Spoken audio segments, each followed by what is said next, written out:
Go ahead. Thank you, Jen. At the tail end of the president's remarks today about cybersecurity, he was asked about Afghanistan, and he made a joke. I think Peter asked him that question. The other Peter did, and he made a joke. So what's so funny?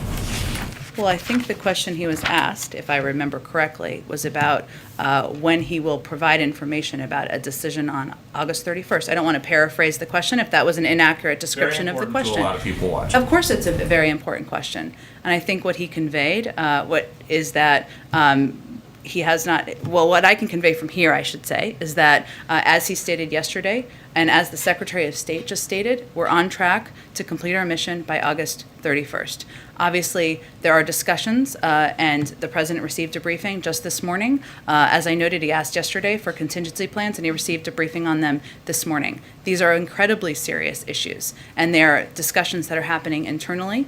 And I'd note that in addition to the contingency plans that he requested, he also, I will reiterate, as we stated yesterday, that this is all contingent on us achieving our objectives and the continued coordination with the Taliban. And the President has spoken, I would say, to this issue. Peter, as you know, you've attended a number of these multiple times over the last several days. And he has also highlighted the fact that we are closely watching, closely following the threats from ISIS-K, which he also received a briefing on this morning. And his remarks last night, he gave a lot of time to the domestic agenda. Does he think that the Build Back Better plan is as urgent and as time sensitive as this evacuation of Americans and Afghan friendlies from Kabul?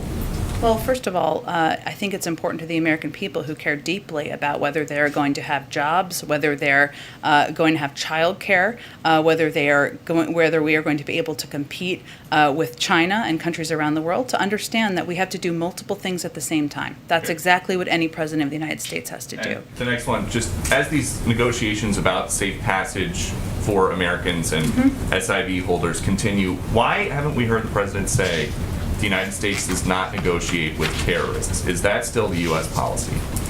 Well, of course it is, Peter, but I would also say that there's a reality that the Taliban is currently controlling large swaths of Afghanistan. That is a reality on the ground.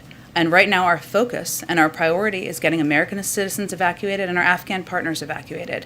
And I would say, given the numbers that we've outlined and briefed for you, that we've made a great deal of progress in doing exactly that. Okay, go ahead, Justin. Thanks. I had a couple, but actually to kind of follow up on the question that Peter just asked. Sure.